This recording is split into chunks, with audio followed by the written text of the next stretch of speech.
जिलाध्यक्ष जी ने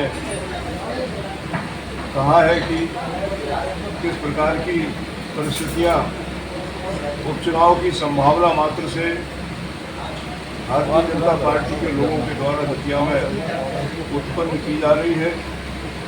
निश्चित रूप से जिलाध्यक्ष जी की इस बात से मैं सहमत हूँ कि भारतीय जनता पार्टी के जो लोग हैं, जो भाजपा का ही काम करते रहे अथवा जो ना भाजपा के थे ना कांग्रेस के थे, उनको कांग्रेस ही बता के तो भाजपा की पट्टिका पहना के भाजपा का सदस्य बनाया जाना निश्चित रूप से दुर्भाग्यपूर्ण है। और भारतीय जनता पार्टी के इस कृत्य की कांग्रेस के नेता के रूप में मैं निंदा करता हूँ। हम सब उसके लिए ही आपके समक्ष आज यहाँ पर उपस्थित हुए हैं।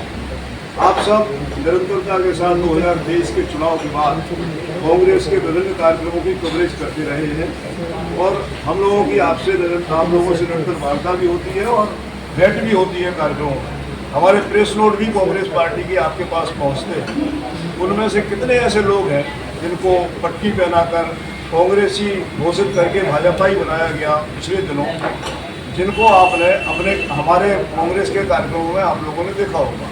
दूसरी बात, कितने ऐसे लोग हैं जिनके नाम हमारे कांग्रेस के कार्यक्रमों के माध्यम से जो प्रेस नोट जाता है उसमें आप लोगों के पास आए होंगे। आप स्वयं इसको खंगाल सकते हैं, अपने वीडियोस देख सकते हैं, अपने समाचार पत्र में हमारे द्वारा कांग्रेस के द्वारा भेजे गए समाचारों को भी देख सकते हैं। लगभग मुझे नहीं लगता कि एक आध नाम भी कोई उसमें शामिल होगा। तो ऐसे लोगों को ज़बरदस्ती जिस प्रकार से भी कांग्रेस का सदस्य बता के वो भारतीय जनता पार्टी में शामिल होना दिखाया जा रहा है। उपचुनाव की हड़बड़ाहट में कांग्रेस का जो बहुत अच्छा माहौल दतिया विधानसभा में 2023 से पहले से था और आज भी विद्यमान है, उसमें और अच्छी प्रगति हुई है।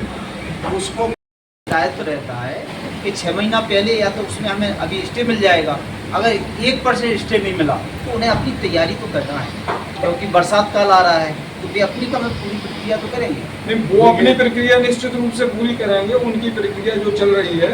अब इस बीच में हम लोग अगर जब आगे बढ़ेगी वो प्रक्रिया तो न्यायपालिका में अगर वो नहीं होगी तो उसके लिए भी हम लोग स्टे के लिए कार्रवाई कर रहे हैं। जहाँ तक मुझे जानकारी है, और बहुत ज़्यादा मैंने पढ़ा तो नहीं है लेकिन मुझे विश्वस्त सूत्रों से जानकारी मिली है कि इलेक्शन कमीशन के नियम होते हैं इस बारे में, FNC के बारे में, और उसमें ये नियम है कि रेगुलर लोकसभा चुनाव जब होना है, ये अलग बात है कि पहली बार हो जाए लोकसभा जल्दी हो जाए तो अलग बात है, रेगुलर अगर होना है तो उस तारीख से या उस महीने से 180 दिन पहले FNC की जाती है। और विधानसभा चुनाव अगर जनरल होना है मतलब पूरे प्रदेश में तो उसके 120 दिन पहले FNC की जाती है। और अगर कहीं पद रिक्त हो जाए और उपचुनाव की संभावना है तो जिस दिन से पद रिक्त हुआ है उसके 1 महीने में FNC की प्रक्रिया शुरू हो जाती है।